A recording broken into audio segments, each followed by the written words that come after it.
Story 1. I drove straight for 4 hours, but my odometer never moved. This happened to me in 2019 on a haul from Amarillo, Texas to Albuquerque, just a straight shot west on I-40. I've done that route more times than I can count, but this time, something was different. I left just after midnight. I remember because I filled up at the Loves on the east side of Amarillo at exactly 12:07 a.m. The guy at the counter made a dumb joke about the weather. Clear skies, flat road, perfect visibility. It was supposed to be an easy run. 4 hours, give or take. I threw on some music, got comfortable behind the wheel, and hit the road. At first, everything was fine. The hum of the engine, that low rhythmic thump of tires on pavement. Nothing unusual. But around 1:30 a.m., I started getting this weird feeling, like I wasn't getting anywhere. You ever drive for a while and suddenly realize you don't remember the last 20 miles? Like your brain went on autopilot. That's what I thought it was at first. But then I saw it. A dead deer on the right shoulder. Half its ribs exposed, bloated, stiff. I remember it because there was this blue plastic bag stuck in its antlers, flapping a little in the wind. 15 minutes later, I passed it again. Same deer, same blue bag. I told myself it was just a coincidence. Maybe another dead deer, maybe just looked similar, but then I saw the mile marker, 237. That's when my stomach dropped. I'd already passed that one. I remembered because the 3 was partially chipped off, like someone had shot it with a pellet gun. I slowed down a little, turned off the music, rolled the window down. No wind, just this dry, still air. My GPS still showed I was westbound, but it hadn't updated in a while. I figured it was just a service dead zone. That stretch of I-40 can be spotty. After a while, I pulled over and marked the shoulder. I had a red Sharpie in the cab, so I drew a big X right on the pavement beside a road reflector. Then I got back in and drove for another 30 minutes. Past a broken guardrail, an old rusted watch for elk sign, a flattened tire carcass, and then I saw it again. Same dead deer, same blue bag, same marker with the chipped 3 and the red X. It was still there.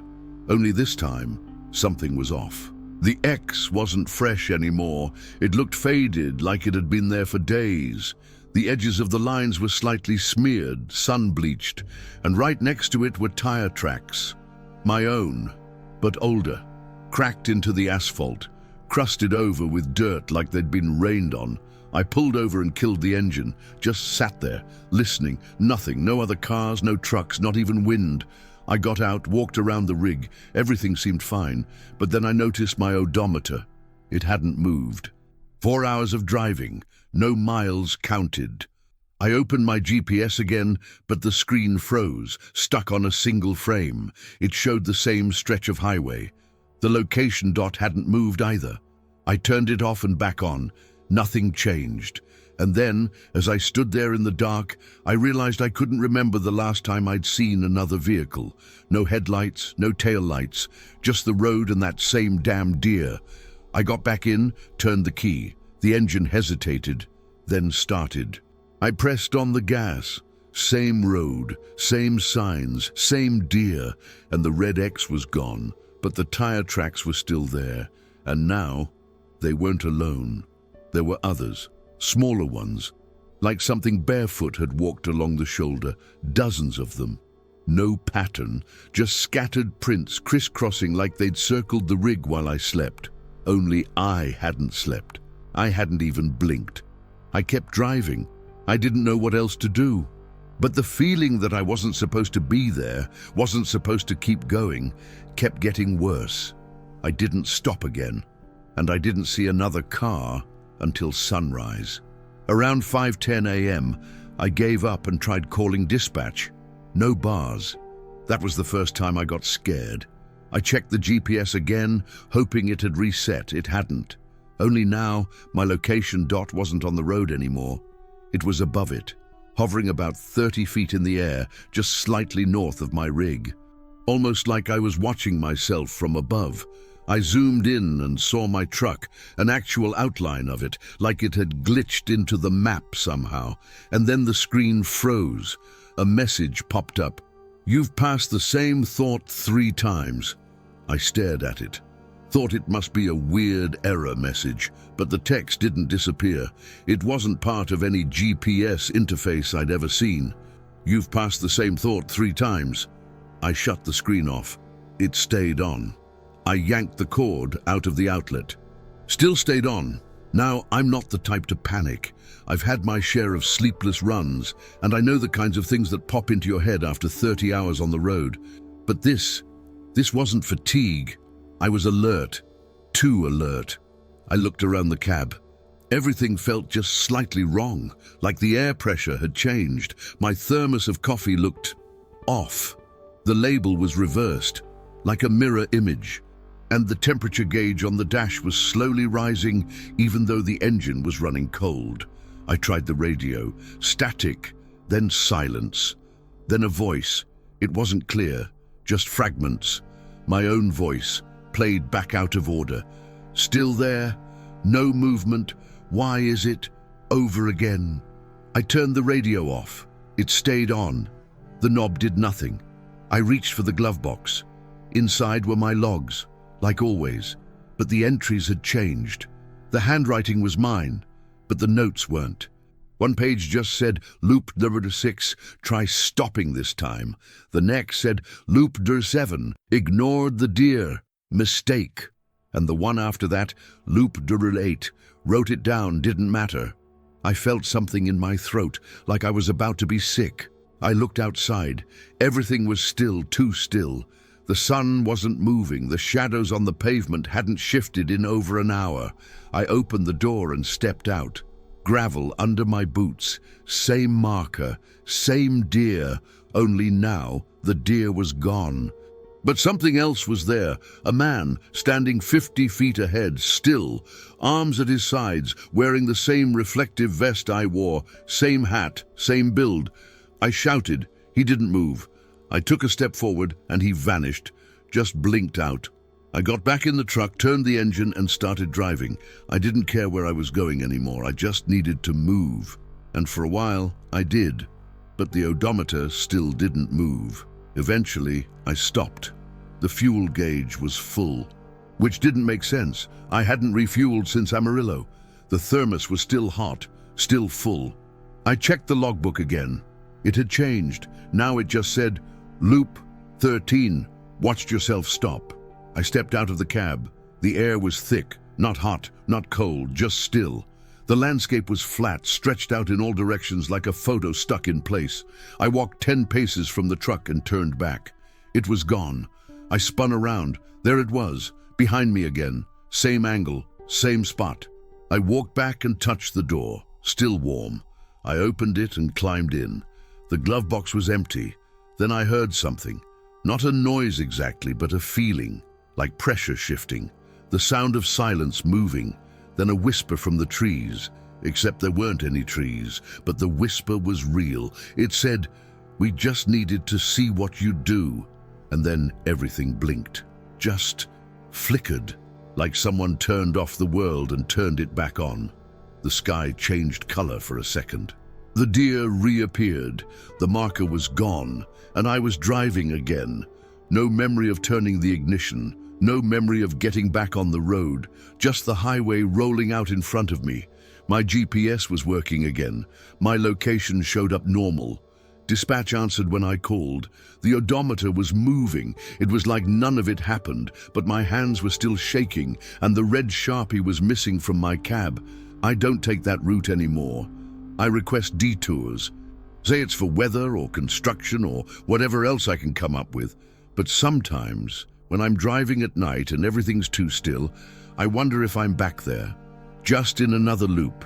And this time, I just haven't realized it yet. Story 2. I picked up a hitchhiker who was already logged in my passenger manifest. This happened to me in late October 2021, somewhere along the Nevada-Utah corridor. I drive a shuttle-style transport for a logistics firm that contracts out for specialized personnel relocations, usually tech guys, sometimes engineers, quiet types. It's a niche job, but the pay is good. I log the manifests myself, paper and digital. Everything has to match. That night, my route was simple.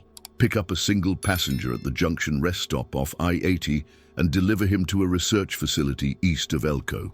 Just under 5 hours. Mostly desert highway. I'd done it 3 times already that season. I remember checking the manifest before pulling out of the depot. Passenger 1, name D. Ryman. Status, boarded time 19:04. Signature, verified. But here's the thing, I was still alone. That entry was already logged. Boarded, signed, verified. I assumed it was an input error. Maybe someone had checked him in early, or the guy had pre-boarded a prior leg. It happened sometimes with private clients. Security clearances or privacy protocols meant we weren't always given the whole story. Still, it sat wrong with me. The timestamp was dead-on accurate to when I was supposed to arrive. Not early, not late, just exactly right. I reached the rest stop right on schedule. Sun going down, desert cooling off. I stepped out, walked around the lot, no other cars, no buses.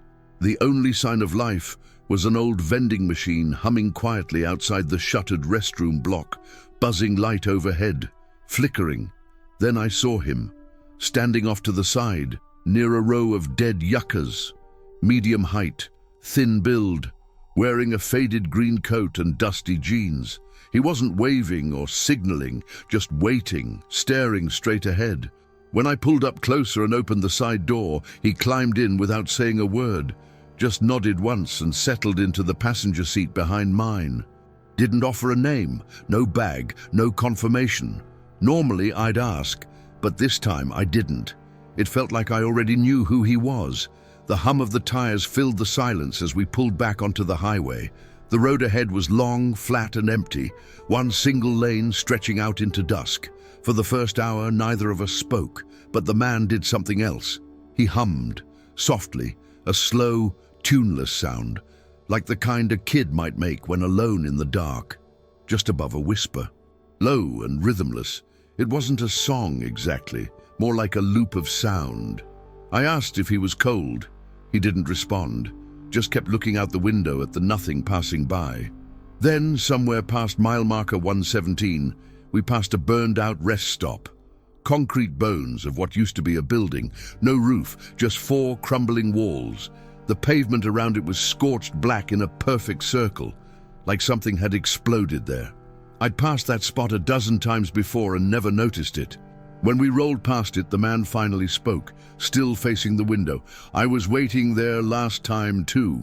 I glanced in the mirror. His face was expressionless. His voice was low, calm. What do you mean? Last time. He didn't answer, just went back to humming. I drove in silence after that. The temperature dropped fast. Desert nights tend to fall off quick, but this was different. I actually checked the climate control twice to make sure I hadn't hit the AC. My breath started fogging the windshield. That had never happened in that rig before. I looked back. He was still sitting straight, staring out the window, still humming.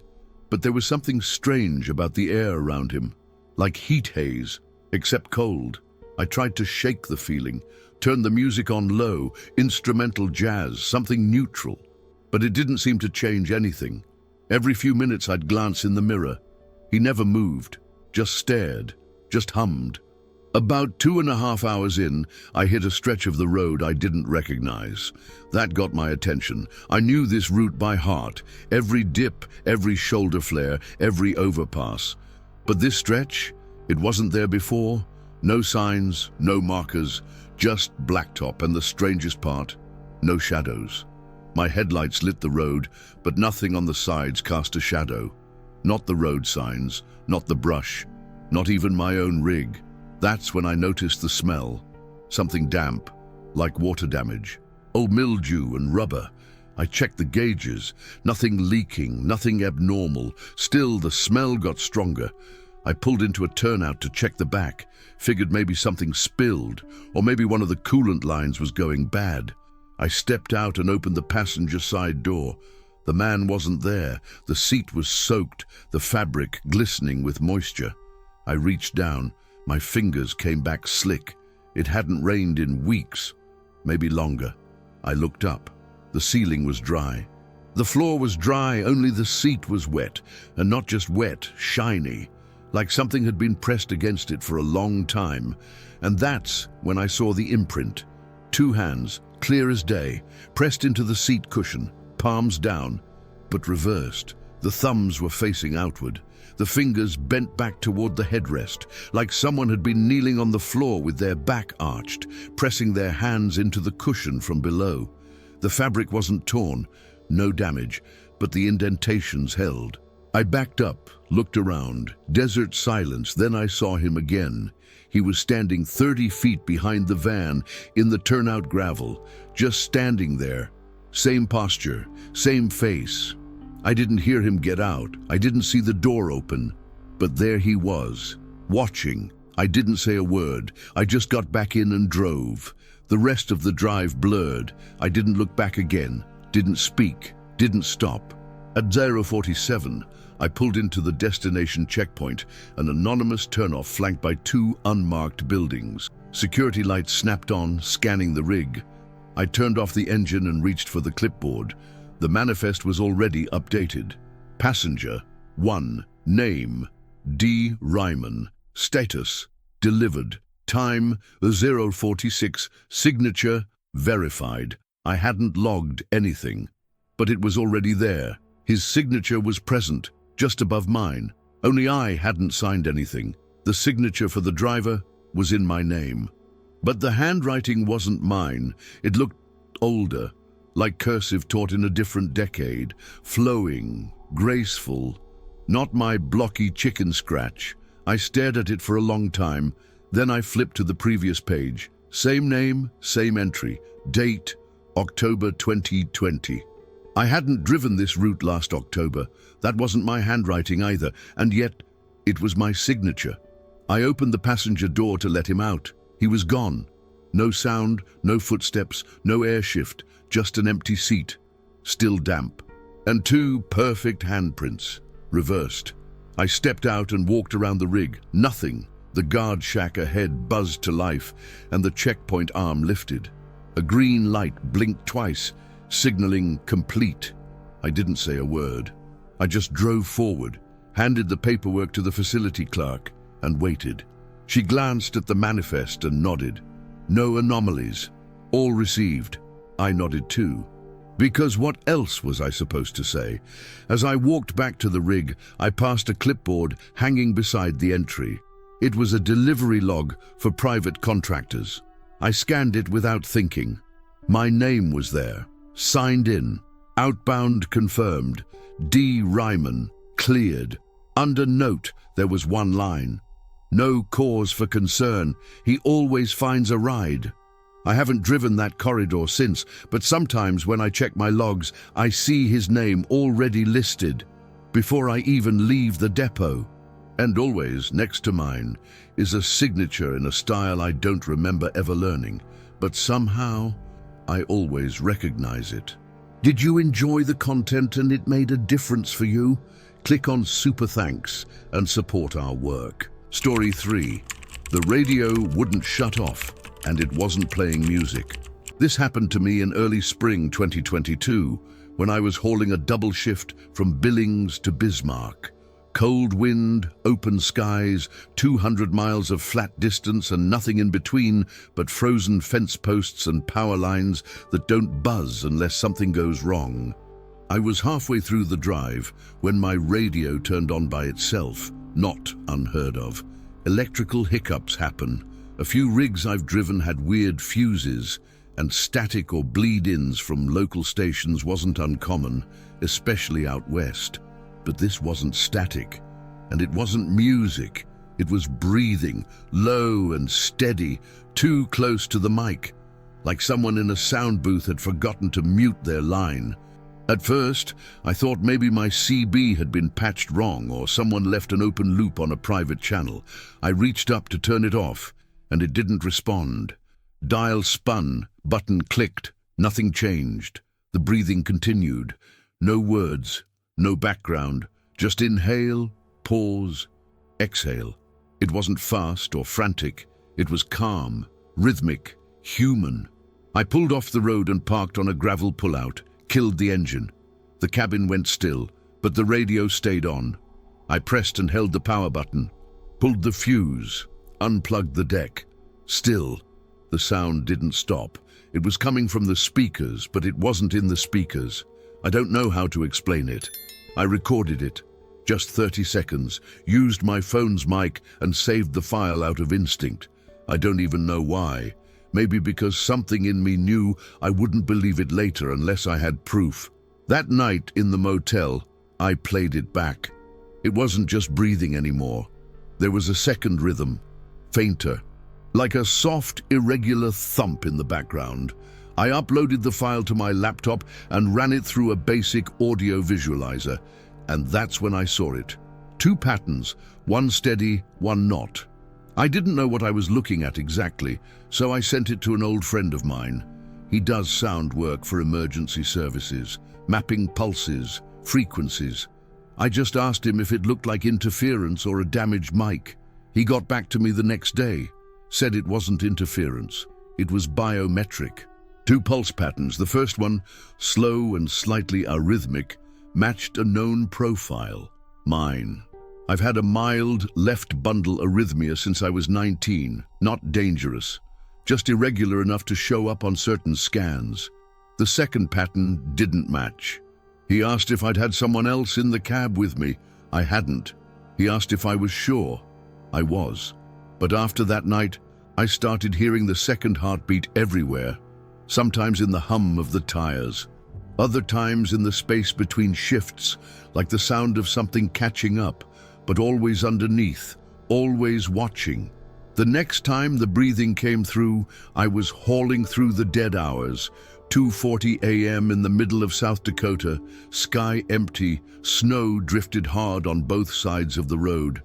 I'd been driving in silence for a while, no music, just the wind. And then the radio clicked on again. This time, there was a voice, not a full sentence, just 2 words, repeated twice. "You're almost ready." The voice wasn't distorted. It was clean, soft, unremarkable, but it felt direct, like it wasn't being broadcast, like it was being spoken to me. I reached for the unit, yanked it clean off the mount, threw it down onto the floor, and stomped it with my boot. I didn't even think. The plastic cracked, wires popped out. The sound cut off. I pulled over, got out, walked 50 feet from the cab, and tossed the broken unit into a drainage culvert beside the road. Listened to it clatter into the snow and disappear. It was gone. I got back in, shut the door, waited. Nothing, no sound. I started the rig and kept driving. 10 minutes later, the breathing started again. I looked over. The radio unit was back, mounted in place. No cracks, no damage. It was tuned to a station I'd never seen before. 93.3, call sign YAR. The screen didn't show song data, just 1 line of text. "You're almost ready." I hit the power button. It didn't respond. I unplugged the whole panel, still stayed on. I don't remember the next 20 miles. When I came to, I was parked at a way station just outside Mitchell. My log was up to date. My route map was marked complete, and the radio was off. But the message had changed. Now it said, "Your timing was good this time." I didn't remember writing anything, but the logbook showed my initials. Same pen I always use, same ink, except I hadn't opened it. And below the line entries was 1 note in unfamiliar handwriting. "Try not to resist next time. It makes the return harder." I tore the page out and burned it behind the station. Didn't tell anyone, but I started locking the cab from the outside when I slept. Not to keep something out, to keep something in. After that trip, I stopped driving. I took a job in town. Warehouse dispatch. No highway, no night runs. Safe, predictable. The kind of work that doesn't leave marks. I thought the silence would help. It didn't. The breathing followed. It came through the floor vents at night, through the walls of the break room fridge, through Bluetooth speakers and call center hold music. Always faint, always waiting. I'd unplug things, move apartments, change my number, But sometimes the silence would throb like something was just behind the drywall, waiting to exhale. And then there were the calls. Never from a number I recognized, but always short. "Your route isn't finished," or "You're almost back." I started keeping a white noise machine on every night, but even through the static I could hear it sometimes. That heartbeat, that second pattern, not mine. After a while I stopped answering the phone, but one night I was working late, closing shift, empty warehouse, just me and the dispatch line still on hold from a freight broker who never picked up. And then I heard it, not through the phone, through the floor, a deep inhalation. Then words, "You can come back now." I froze. The lights above me flickered just once, then steady. "The road remembers your shape." I stood up, looked around, no one there, but something was waiting. I left the warehouse that night and didn't return. The next morning, there was a slip under my apartment door. Delivery manifest. No address, no cargo listed, just one entry. Driver, my name route, open status, departing signature, pre-logged, and the call sign at the top. YAR, you're already returning. I don't remember packing, but sometimes I wake up in the cab, hands on the wheel, the engine warm, and the radio whispering, "Just finish the loop." I don't know what happens if I stop again, but I know one thing for sure: the road doesn't forget.